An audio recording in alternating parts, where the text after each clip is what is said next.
Hey guys, Dave from Nerdarchy, for nerds by nerds, hanging out with these nerds. Nathan Nerdark. Nerdark is Ted. And it's time to jump back into the Starfinder cool rulebook for classes. This time we're talking about the mechanic.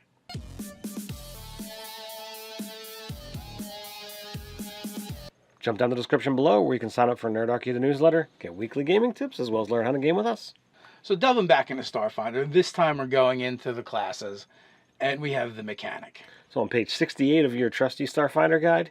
So right off the bat, their stamina points and hit points, again, right in the middle, we've got a 6. So, I mean, that's pretty good, and for what would typically, in my opinion, fall to more a support character, I think that's pretty beefy. I don't know how you guys felt about that one. It's not bad, especially depending on which race you combine that with. Their key stat ability is going to be intelligence with the secondary even dexterity. Class skills, they get 4 plus their intelligence modifier. They get a decent selection: athletics, computers, engineering, medicine, perception, physical science, piloting, and profession. And they get access to some light armor and basic weapons and grenades and things like that. Yeah, small arms, grenades, basic melee weapons is their proficiencies as well. Absolutely. And so far, both the mechanic and both the envoy get weapon specialization. So without going any further, I'm going to guess everybody gets weapon specialization at a certain point. It just seems like it. You just pick what you like. So we have the second best attack progression for the mechanic, and their good saves are fort and reflex. I think the coolest thing about the mechanic is the AI that you get, and I like the actual wording that they use. It's like, you make this thing, you're the only one that knows how to make it, fix it, repair it, use it properly, but it's completely and utterly customizable, upgradable as you gain levels, and you either have the option of, I'm going to build a drone, and we're not talking like, oh, I make the little helicopter thing that's just a... but it could be. But it could be. That's just a little spy drone, or you have essentially like a secondary brain that you install in your head. Yeah, well, it doesn't have to be, but yeah, it could be a wearable piece of equipment, or it can actually be a cybernetic thing that you build into you. So yeah, do you want to work with something that's cyber, or do you want to be something that's cyber? Or is kind of like the first choice you have to make. And that choice really dictates the things that you have. It dictates your choices and the kind of character build that you're going to go with. And I love that aspect. And I've been playing a lot of intelligence-heavy, mechanical-type characters recently. And reading through Mechanic, I'm torn of whether I just I'm going to make another one of these guys, or can I pull myself away from it enough to choose another class? Well, it's a pretty sweet class. It is. Now, would you say that choice in the beginning almost makes like 2 different subclasses? Yes, 100%. Yeah, and that is what we're saying with the classes. They're very customizable. They have these modular components that, depending on the choices you make, they're going to make completely different kinds of characters. Like, I could see, even if you go with the AI, which they use AI, but it's really not an AI.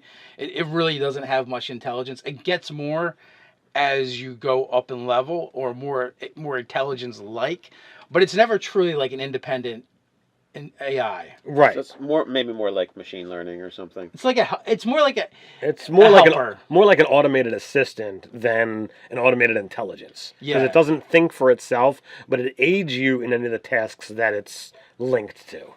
Yeah, that would actually be a good description, or maybe even like an external hard drive in some ways, right? Well, it's not an android. Yeah. Like a side buddy android is what we're saying. Right. But you get a lot of benefits, and it's like, I could see going, oh, you're a cyber super soldier with the exocortex build, or or that same build could just make a super hacker but you don't actually need, you don't need tools so much, because you just interface yourself with stuff. Yeah, pretty much. But the same thing, you could be a combat specialist with drones, and use your drone to do a lot of the fighting, or basically it's a combat buddy for you. or it could be reconnaissance, or it could be a helper for for doing mechanic type stuff. So you could be very much like the class says, a mechanic, or you can be something completely different. It's like a Uber transformer assistant. Now, I will say a mechanic compared to Envoy did remind me that this game is based off of Pathfinder. Like when I looked at some of the DCs, difficulty challenges you're going to set for your abilities, and I looked at some of the things that they could do with their skills. Oh yeah, there's going to be checks in the 40s and 30s and maybe even 50s. So it's Pathfinder, So where they see there's definitely some things that are streamlined, but there's definitely some other things that are going to go, yeah, this is very much built off the carcass of 3.5. Yeah, if you're going to go with a mechanic, you want a high intelligence, and you want to make sure you're dumping those points into the proper skills every level, because you have to have it. Yeah. So they're one of their abilities. They get it at first level. It's called bypass, and what it is, it gives you a +1, 2+6 eventually at level 20, and that is going to be a bonus to check when it comes to electronic devices and computer systems, right? Getting inside of them. Well, if you take your take your computer's check and you max that out and you have a good stat, that means you have like a 20. You're gonna have like a 28. Add 6 to that, right? That's a 34, and there's other ways to increase that as well. So I'm like, yeah. So it was just interesting.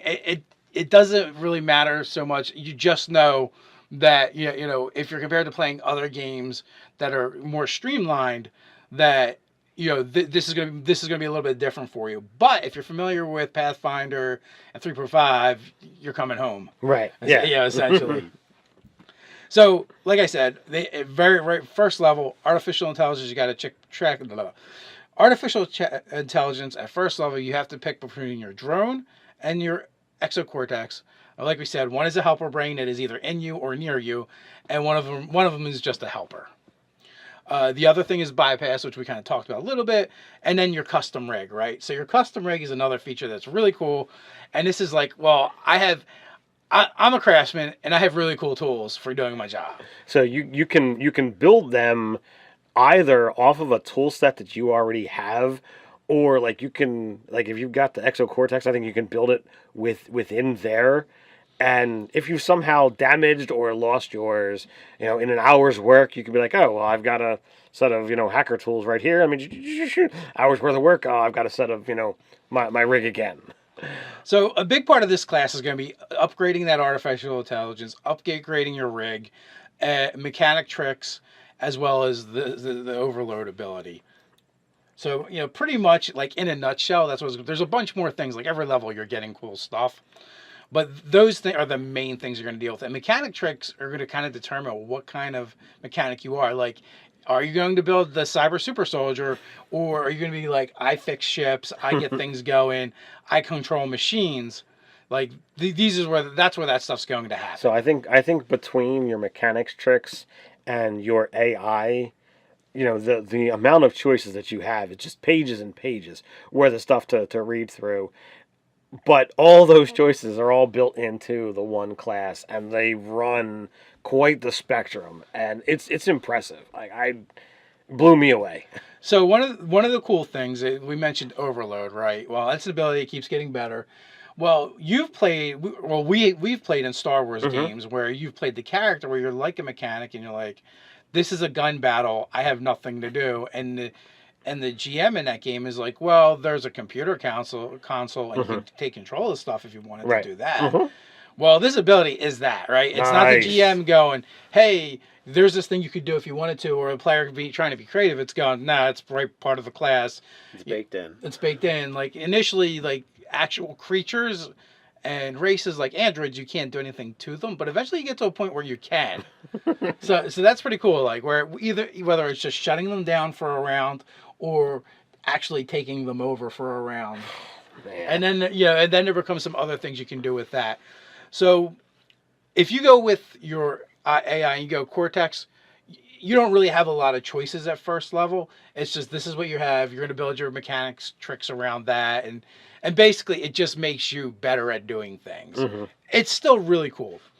But where you're going to really have a lot of choices to make is if you go with a drone, Right. because the first thing you're going to have to pick is what kind of drone, because they have drone chassis, and it's a combat drone, hover drone, or a stealth drone.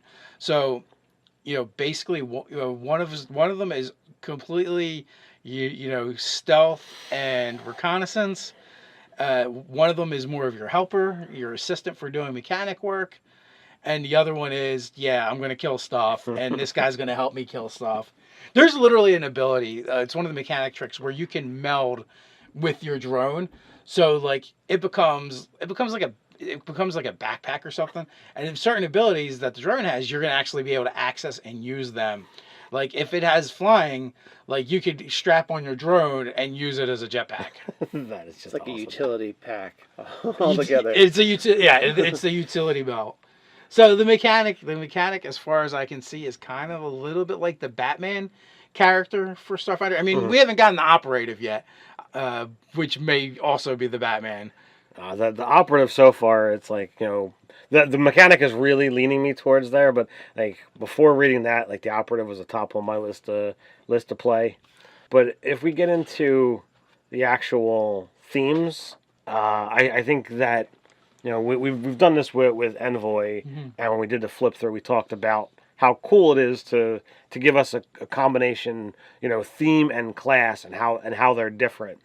But I think like you can even go one step further, that depending upon what you do with your AI, you can go in a completely different direction than what they're saying here. So like if you go with the drone, you're like a combat technician as a mercenary. And like that picture there, I was like, oh man, that looks amazing. I want to play that character. Give me this and just drop that in. I'm good to go. And then like the idea of playing this cyber soldier, they kind of wrap that into a enhanced commando, and that's going with the bounty hunter theme, and that's also the exo cortex as your AI, which is totally what I saw all along. We have a saboteur with your outlaw, and that is also using the stealth drone, so you're sneaking in, you're breaking stuff. Then you have starship engineer, and this is the one that most seems like, yeah, I'm a mechanic, right? And that's what I thought of, like, oh, a mechanic. I fix ships. Like, this is what this is. But, like, this, again, the options allow you to go in so many different directions. I really applaud how this class has gone. And that particular theme, the Starship Engineer, they pair that with the Spacefarer, and that's another exocortex as your artificial intelligence. So they give you some cool ways to combine these things, and I feel like there's a ton of other ways to do it. Pretty much every one of these, I could see you flipping the AI, and then it almost like creates a completely different type of character. Yeah, I would agree. That is the mechanic for Starfinder. What do you guys think? Is it on your list to play? We got a place for that. It's called the comments below. While you're at it, like, share, and subscribe. You can check out the articles over at nerdarchy.com. You can support us over on Patreon. So until next time, stay nerdy.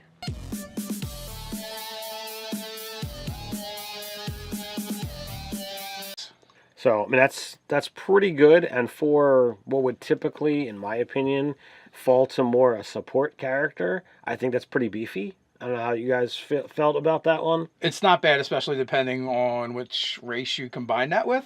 Their key stat ability is going to be access to some light armor and basic weapons and grenades and things like that.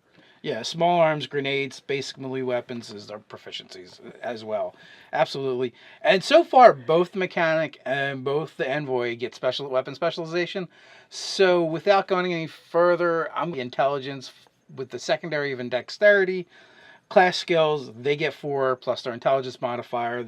They get a decent selection: athletics, computers, engineering, medicine, perception, physical science, piloting, and profession. And they get access. Hey guys, Dave from Nerdarchy, for nerds by nerds. Hang out with these nerds. Nathan Nerdark. Nerdark is Ted.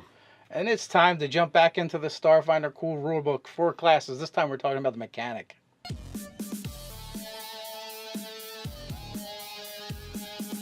Jump down the description below where you can sign up for Nerdarchy, the newsletter, get weekly gaming tips, as well as learn how to game with us. So delving back into Starfinder, this time we're going into the classes, and we have the mechanic. So on page 68 of your trusty Starfinder guide.